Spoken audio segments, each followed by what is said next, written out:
again, I'm the owner of HogOn Welding and the founder of Welding and Hip Hop and the founder of Imagine Your Container. And I wanted to talk to you about how well money can work for you. Because a few people tend to look at welding like only as a job or only working on a pipeline or only working on the shipyard or just specific jobs that pay a lot, but they don't really understand the transformation, like the truly transformation of welding, how you can turn this trade into a business. And I want to break down three levels of it so that you can really understand. And we're going to break it down in hourly, independently, and corporately. So we're going to break those three levels down because I think you need to look at it three-dimensional. So that way you get a full understanding of well money, on what you can do with the money, how you get the money. Okay, first we entered the game from learning, getting the education. We entering and going from school into the workforce because we have to get that hands-on experience. Most of us don't learn welding and go straight to business. Now, there are a few that do that, but on a majority scale, most people learn it and get a job and then they go up and go up. So when you're thinking of hourly, depends on where you're from. Your goal is to reach a certain percentage or a certain amount for your for your time. So, some welders' goal is to make $20 an hour, $25 an hour, $35 an hour. Um, a lot of time it all depends on if they just welding. Because I have some people that just want to weld and they make good money doing TIG welding in specific plants, or they're working on pipeline and they doing TIG and stick welding pipe or flux, whatever. You know what I mean? So it all depends on what you're doing. But when you're doing it hourly, I call hourly chasing the money. You know what I mean? Because you actually, if you think about what you're doing when you working hourly, you chasing it when you're working in certain specific fields, like the ore field. You chase the bag. You go here and there. Certain shore jobs, you chase the bag. Certain um, plant turnarounds where they have to shut the plant down to do work for 2-3 weeks in the plant, and they go over here to another plant. Some of those you can chase money hourly, but when you do that, you tend to make more money when you're not stationary, when you're not just sitting still. Because if you're in certain areas, they'll tend to have a cap on what they are paid for stationary living, like within a 30-mile radius, within an hour, within 45 minutes. They pay a certain amount. They say, well, this is typical for this position. You know what I mean? So you only reach a certain pay.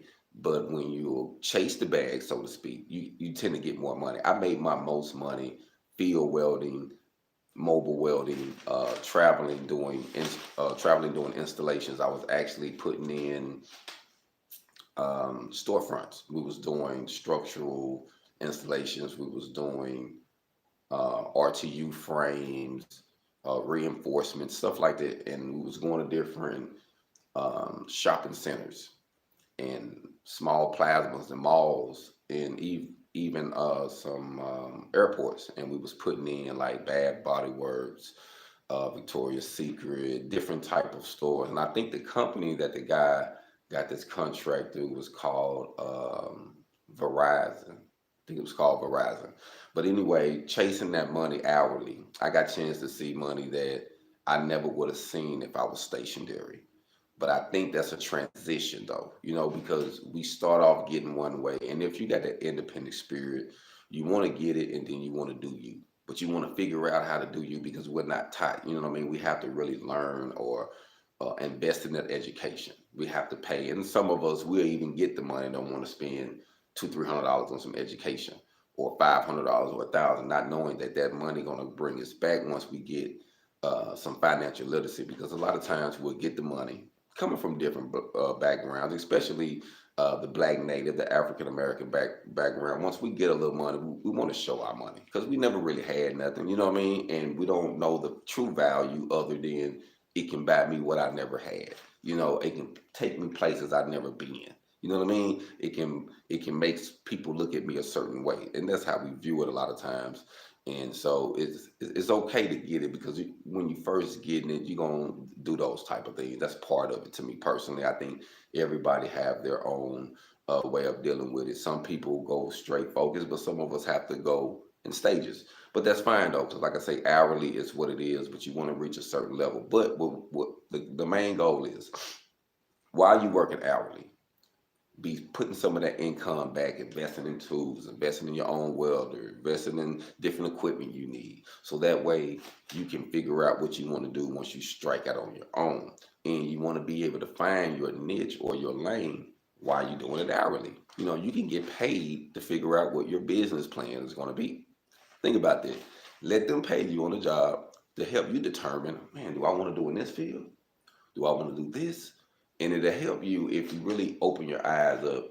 Once you weigh your odds, you will say, how can I really benefit from this? Using some of this money to start my business. That's one of the greatest things that you can do starting out, honestly, because that's really going to get you ahead of the crowd being independent. So now we want to step into this independent field, because one thing we're going to remember before I move on, hourly is service. It's like service only. You providing a service, you providing your time for an income. You know, so that's a service. You working for someone, and you getting compensated. Now, the goal is to take some of that money, like I said, and to invest in your business. But also, you know, for those who think more advanced, you can take some of that money too, and you can invest it in other portfolios like stock. But we're gonna get into that a little later, because a lot of times coming from we don't do that off the top. We got these stages, but I'm gonna throw that out there though. So with your service money, you using that money, that hourly money, to help build your independence. Now it's independent, which is forming an LLC, sole proprietorship, partnership, whatever form of legal organization you want to form, getting your EIN number, filing your taxes, doing those things. All of those things require you to do two things. You can have products, you can be making products and providing products to get this income. You can do the service and the products, which you can be doing what you like to do in the field, or we do services here to make money, and I build products here to make money. See, now you got two different stream of sources of income, products and services. And because one thing I have learned, sometimes one thing might be slow and one thing might pick up. So now you got, at least you got a seesaw of different things that you can do to kind of keep your head above the water. And I think that's where the whale money come in at, because now the whale money is starting to diversify. You see what I'm saying? It's starting to separate. You're starting to think outside of the box now. Now you're investing in a different way, but you're still physically doing it. And the goal is, if we really enjoy doing it, most of us, if you really enjoy doing it, you want to always have a part in it. If it's education, if it's tools, if it's equipment, if it's services, products, so we always want to have a part in it, but you might not necessarily want to physically be doing it forever, because you want to get to a certain point in your life where you might just say, hey, you know what, I want to travel with family. I want to enjoy life. I want to do other business ventures. I want to try something else. You might want to go golfing. You know what I'm saying? Whatever. That's fine. You can do that. But the goal is to diversify. And that's where the third step coming in. You know what I'm saying? Where you start doing things corporately. Now we're understanding from building the independence that we need stock now. You see, now we understand that, man, you know what? I need to put my money somewhere else too. Because even though this is going on and this is going on, that might happen and I might need this. So now we thinking bigger. So now we say, okay, let's use some of this Weld money to put in some stock, something that we know works. It ain't all about to get rich quick. It's about process over time development. Think like that. Like, don't think get rich, because there's no such thing. You might hit a lick and put in and win, but think long term, because long term is always going to show longevity. So it's going to show a produce. You know what I mean? It's like a seasonal tree. We know that in a certain season We know we can go out there and pick some. Now we know through certain seasons, now it ain't ready yet, but we know when that season comes, and that's the same thing we have to think about business and well money. That once you invested this time and you invested this money with these products, and you got a little capital now, let's put some of that. So that's actually is what I'm starting to formulate now. So I wanted to share that with you because that's something that I'm working on, which is a stock I've been going back and forth because I had to invest in me to get certain things off the ground, and then not fully knowing that market, and you're like, well, I need this money over here right now. So you have to get some money. I would say this: when you're doing this, I would say at least start off with $500 in it. But $1,000 investment in the stock market is somewhere you don't have to see it, at least, independently. Once you get started, you say, you know what, I want to play with this first. Or if you got 2 or 3, whatever, however you want to start. But a good $1,000 is a great start. I'm gonna just be honest with you, it's a good start. And you want something where you don't have to touch it. You know how you get the money and you put it up. Forget about that 1,000 or that 5 or that 2 or whatever, and let it work. And what I have learned about stock is my personal research is that it's good to invest in the things that you know work repetitively. Certain brands that we buy into, basic needs. Like, think about your needs. You buy all the time, regardless if it's from this store, certain things that you're gonna get all the time. So why not invest some money in those needs that you spend money on all the time religiously? If it's certain hygiene, if it's certain food, if it's certain clothing that you know that is a need, why not invest in that? And that way, in a time, you will be wearing those things for free. Then I hear say, "Oh man, my clothes pay me to wear them." You ever heard somebody say that? And I was always wondering, like, man, that sounds pretty damn cool. You know what I'm saying? How can I really do that though? And I get it. Once you start investing in certain things, those things that you enjoy will start paying you.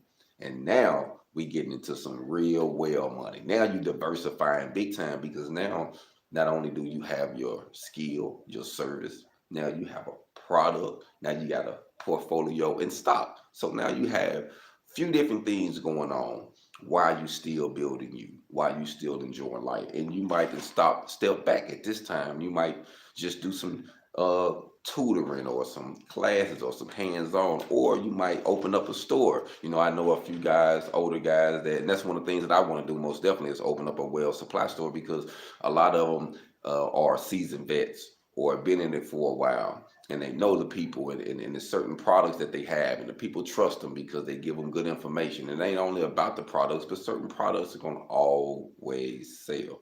So don't be naive and think that it just got to be your product. Invest in a product that you know that works, because that's what welders do. We want to not only use our physicalness to make the money, we want to use our mentalness to make the money. And that's when we start diversifying the hustle. So that's why this morning I wanted to talk to you about how well money works for you. It works for you hourly, it works for you independently, and it works for you corporately once you start investing some of your money. I think that's very important. I think 2021, we got to do it. We seen what the pandemic, we seen what the virus has done to big corporations last year that we would have never expected to go out of business. And look, the ones that's going out of business now, like ones that we would have never expected that didn't invest money right, or went a little too lavish, or wasn't being fair, whatever the situation was. When the pressure came, they didn't make it. And one thing I can say about a welder: when the pressure comes for us, we can diversify our hustle, man. If you got to, you can go get that job if you need to go get a little bit of money to keep going. Ain't nothing wrong with that. You can diversify. You can always use what you know. But the goal is, we don't want to play a fool forever. It's okay with being one. But once you bump your head a couple times, you say, you know what, I'm going to invest in this and this. I got caught with my pants down that time. I won't let that happen. And it happens sometimes because, especially if you have an independent spirit, we tend to go all the way in. But I have learned that we have to step back and look at things from a wider perspective. You know what I mean? Be that coach in the skybox. That's the one that get paid all the money, not necessarily the one that's just down the field, because he might not see everything. So you're going to have to step back personally and become that coach to yourself. So, okay, let me see what's really going on with the economy. What's going on? What do I need? Because we know as long as we live in the U.S., in the world, it requires money, especially in the U.S. It requires money to live. You can't get around it. You're going to live on the side of the road, and it's gonna cost you a little money. You're gonna live wherever you're gonna live, it's gonna cost money. So we know finances is key here. So let's figure out ways to take care of our basic needs, our lights, our water, our gas, the things that we know we need, our food. So that way we can really focus. You might have to dumb down your habits a little bit. You might have to stop doing certain things. You might have to let some things go. I did it all. And don't be afraid to change it up, because sometimes you might be doing something that might not work necessarily where you at, or might not necessarily, you might have to tweak it some. Don't be so prideful not to switch it up and change it, because that could save your life. So I just wanted to say that once you get into these three different stages, you got hourly, you got independently, you got corporately, and remember that hourly is services, just services. The independently is products and service. So now you're moving up. But the corporately, you got stocks, products, and services. Not only you're networking in threefold, and we all know that we are made up threefold. Some say mind, body, and soul, mind, body, and spirit, however you would like to say it, but we are threefold beings, consciousness. And I feel like, well, we're going to get somewhere, and we're going to really get over the hump as independent welders or welders. We have to operate the same way, threefold. We have to become three. We have to become three that can maintain in unity to be one person like you. It's three people, it's three things going on inside of us, but it maintains us in one whole to be one. And I think that's the one good thing about a welder, because we have so many so many different fields we can jump into. I'm a combination of welder by trade. I jumped into the field as a combo welder so I can TIG, MIG, and stick. But lately, the last 3 years, 4 years, I've been doing a lot of flux core and stick. That's what I do a lot. That's where my money come in. Flux core and stick welding and MIG welding, all three of them. So stainless, steel, I do aluminum too, but not a whole lot of it. But my goal is to do what works. So and I think that's a good thing that you should do. Do what works. See what's going on in your community. See what's a need. See what's affordable. See what works, and always remember, products over talent, man. And it's not saying that your talent isn't valuable. It's saying that if you have products, you won't get slaved just for your talent. Hold on. Y'all be blessed and enjoy y'all day.